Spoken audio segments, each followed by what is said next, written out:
100% fee రాయితీతో AI నేర్చుకోవాలనుకుంటున్నారా? Attend quality third gen AI test 2025.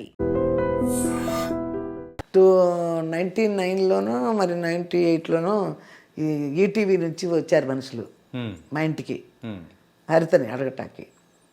ఒక సంఘర్షణ అనేది ఒక సీరియల్, అందులో జాకీ హీరో. ఓకే, అడగటానికి వచ్చారు. అది డైరెక్ట్ తెలుగు సీరియలేనా?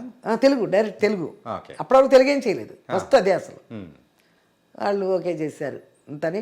ఇక్కడ ఇచ్చే వాళ్ళకంటే కూడా ఎక్కువ డబ్బులు ఇచ్చి మళ్ళీ ఫ్లైట్లో తీసుకొచ్చి రూమ్ ఇచ్చి, దానికి పెద్ద గొడవ అయింది ఇక్కడ. అక్కడి నుంచి తీసుకొస్తున్నారు, ఎక్కువ ఇస్తున్నారు, ఇక్కడ రూమ్ ఇస్తున్నారు, ఫ్లైట్లో తీసుకొస్తున్నారు, అది ఇదని కూడా. అప్పుడు వాసు గారు ఎవరో దానికి కూడా డైరెక్టర్ పేరు అనుకుంటా, 12 పేజీలు డైలాగ్ ఇస్తే హరిత ఎగ్దమ్గా చెప్పేస్తుంది. అందుకని ఆవిడ ఇక్కడ కంపెనీ ఇస్తుంది అలా. అంతవరకు అని చెప్పిన రోజులు ఉన్నాయి. కానీ ఇప్పటికీ ఆవిడ అలా వెలుగొందుతున్నారంటే ఆ డెడికేషన్, సో ఆ క్యారెక్టర్లో ఇన్వాల్వ్మెంట్ అనేది కూడా మనం గ్రేట్గా చెప్పుకోవాలి. మీరు అన్నట్టు ఆ పని పట్ల నిబద్ధత బాగా ఉంది తనకు, బాగా ఉంది. నైస్ అమ్మా. అండ్ రవలి గారి ఆ జర్నీ అనేది కూడా మనం చూసారుగా మీరు. చెప్పేదేముంది, మీ అందరికీ తెలిసినే, కాకపోతే ఇంకా తెలుసుకోవాలనే ఉద్దేశంతో వచ్చారు కాబట్టి మీ డ్రీమ్ మీడియా చెప్పడానికి. అందుకని నేను చెప్పడం తప్పితే చాలా వరకు తెలుసు. హరిత గారిది కూడా మేము అంటే అర్థమవుతూ ఉంది. రవలి గారు ఓకే.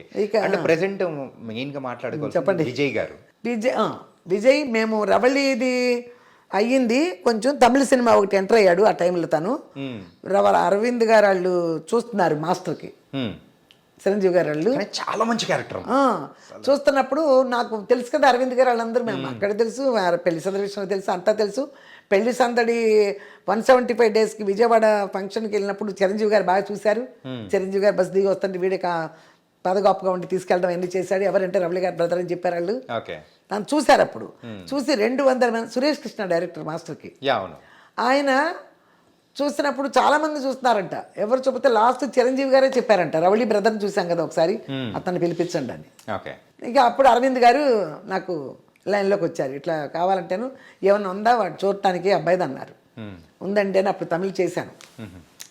అసలు న్యాయంగా చెప్పాలంటే హీరోగా స్టార్ట్ చేద్దామని కూడా నేనే తీశాను.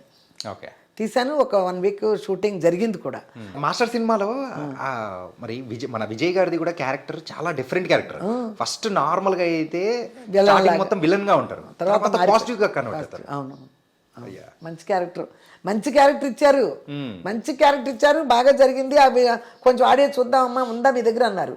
ఆ 2-3 డేస్ చేసింది ఉంది, రష్ చూపించాను. అక్కడ థియేటర్స్ ఉంటాయి, అక్కడ వేసి చూసుకుని అక్కడ నాగరాజ్ గారిని ఒకరు ఉండేవారు అప్పుడు, మరి ఇప్పుడు ఉన్నారు లేదు నాకు తెలీదు, అరవింద్ గారి ఆఫీస్లో. ఈయన వచ్చి చూశారు. చూసి బయటకు వచ్చాం. నేను అప్పుడు ఈవినింగ్ ఫ్లైట్కి వెళ్ళిపోవాలి. ఎక్కడికి? నవీన్ కాదు అబ్బాయి ఎవరు, ఒక హీరో వడ్డే నవీనేగా, వడ్డే నవీన్తో ఒక పిక్చర్ ఉంది. రోజాను రవళి హీరోయిన్లు. మారిషస్ వెళ్తున్నాం సాంగ్స్కి. ఆయన చూపించేసి వెళ్ళిపోవాలి మధ్యాహ్నం నుంచి. నేను వెళ్తుంటే చెప్పారు, అప్పటికి పవన్ కళ్యాణ్ గారు ఎవరు రాలేదు, అప్పటికి ఇంక ఇండస్ట్రీకి రాలే. తెలుగు ఇండస్ట్రీకి ఇంకో హీరో వచ్చాడు, నాకు పనిమాల చెప్పారు ఆయన. తెలుగు ఇండస్ట్రీకి ఇంకో హీరో వచ్చారు, కీప్ ఇట్ అప్ అన్నారు. వాళ్ళకి అంత పెద్ద ఆయనకే నచ్చింది. కానీ ఎక్కడ తప్పు అంటే ఎంత చేసినా ఏం చేసినా మనం టచ్లో లేకపోతే సినిమానే లేదు. టచ్లో ఉండాలి. సో అక్కడ టచ్లో లేకపోవడం వల్ల సక్సెస్ అవ్వలేకపోయారు. ఆడపిల్లలు అయితే టచ్లో పెట్టుకోవడానికి నేను తిరిగి టచ్లో పెడతాం, ప్రతి విషయాన్ని అందరితో మాట్లాడతా. వాళ్ళు మాట్లాడలేరు కదా, హీరో వాళ్ళే మాట్లాడతారు ఆడపిల్లలు. అలాగే హీరోతో కూడా నేనే టచ్లో ఉండి మాట్లాడటం కుదరదు కదా.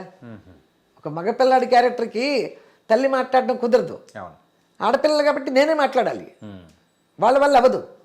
అక్కడ టచ్లో లేకపోయింది ఆడికి అవకాశాలు, ఇంకేమీ కారణం లేదు. బాగుంటాడని అందరికీ తెలుసు.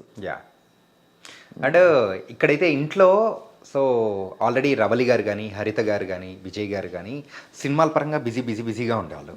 మరి మీ టైం ఎలా సెగ్రిగేట్ చేసుకునే వాళ్ళు? ఎవరికి ఎక్కువగా ఎవరితో ఉండేవాళ్ళు అంటే హరితతో అయితే సీరియల్స్కి పెద్ద ఎప్పుడు నేను వెళ్ళా. ఏదైనా వాళ్ళకి కావాల్సిన లొకేషన్స్లో అది అడుగుతున్నారు ఇది అడుగుతున్నారు అంటే చికెన్లు వండామా, కొడుగుడ్లు వండామా, ఈ కూరలు వండామా, చేపలు వండామా పంపించడం వరకే నా డ్యూటీ తప్పితే సీరియల్కి వెళ్ళి కూర్చునేంత ఉండదు. సీరియల్ ఊర్లోనేగా, పొద్దున వెళ్ళిపోతే మళ్ళీ రాత్రికి వచ్చేస్తుంది. చెన్నైలో కాబట్టి వచ్చేస్తుంది, ప్రాబ్లం లేదు.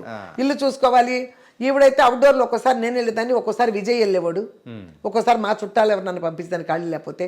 ఓకే. ఒక్కోసారి ఎక్కువ మొత్తం ఆవిడతోనే తిరగపోకుండా ఉండబట్టే ఒకటి మీకు చెప్పాలి, ఫుల్ హీరోయిన్తోనే నేను చుట్టలేదు, వాళ్ళని పంపించి నేను కూడా వేరే పనుల మీద పడ్డాను అంటే ఇప్పుడు వాళ్ళ డబ్బులు వస్తున్నాయి కదా, పిల్లలు సంపాదిస్తున్నారు, ఆ డబ్బులు బ్యాంకులో వేయలే నేను, అలా నా ఇంట్లోనూ పెట్టుకోలే.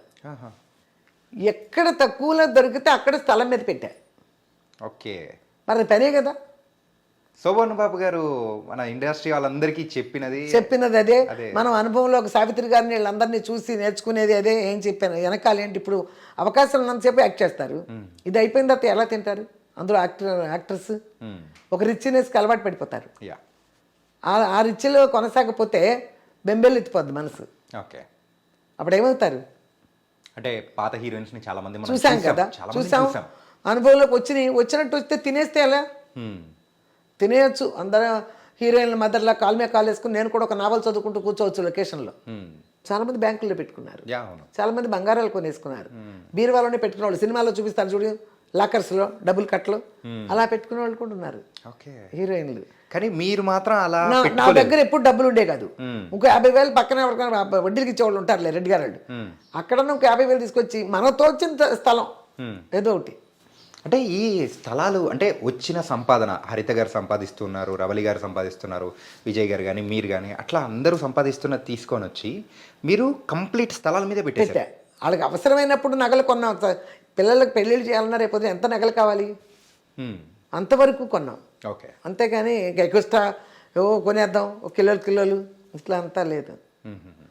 ఏదన్నా మనకు తోచింది దాని మీద పెట్టుకుందాం అంతే కదా. పిల్లలకి రేపొద్దున ఆ స్థలాలు కొనుక్కున్నాం, ఆ స్థలాలు కొనుక్కు వీళ్ళ సినిమాలు అయిపోతే మరి ఇల్లు ఎట్ట కడతాం, మళ్ళీ అప్పటి నుంచి ఇల్లు కట్టడం, ఆ స్థలాల మీద కట్టాలి కదా, కడితేనే కదా రిటర్న్. సినిమాలు లేకపోతే రిటర్న్ ఏమి రాకపోతే ఎట్ట మళ్ళీ అన్ని స్థలాలే కొనుక్కుంటా వెళ్ళిపోతే ఏం తింటాం. మన టైం అవసరం డబ్బులని అమ్ముతాకెళ్తే స్థలం కొనేవాడు ఉంటాడు, అవును, దాన్ని ఏదైనా కట్టే మనకు వస్తుంది రిటర్న్, అలాంటివి కట్టడం. కానీ మీ జీవితంలో మీరు అనుభవించిన ఆ కష్టాలు కానీ ఏదైనా ఉంటాయో దాని నుంచి నేర్చుకున్న పాఠాలని బట్టే మీరు ఈ డబ్బుల్ని ఎలా సెగ్రిగేట్ చేసి అంటే ఎన్ని విధాలుగా చేస్తే బాగుంటుంది, పిల్లలు మనం పడిన బాధలు వాళ్ళు పడకూడదని మీరు ఆలోచించి చేశారు. మనం పడిన బాధలు పడకూడదు, అందరూ పడిన హీరోయిన్లు చాలా మంది పడ్డారు, అలాంటి మళ్ళీ రాకూడదు. ఓకే. రాకూడదు అని చేశాను. ఇప్పుడు వాళ్ళు సంపాదిస్తున్నారు, సంపాదించింది ఒళ్ళో పెట్టి కూర్చున్నా పక్కన పెట్టి కూర్చుంటే పెరగరు, ఇప్పుడు అలా ఉండరు. సంపాదించిన దాన్ని ఒక ప్లేస్లో పెట్టుకోవాలి, ఎక్కడో చోట. రేపు అనేది గుర్తుపెట్టుకోవాలి, రేపు అనేది గుర్తుపెట్టుకుని నేను చేశాను. ఓకే.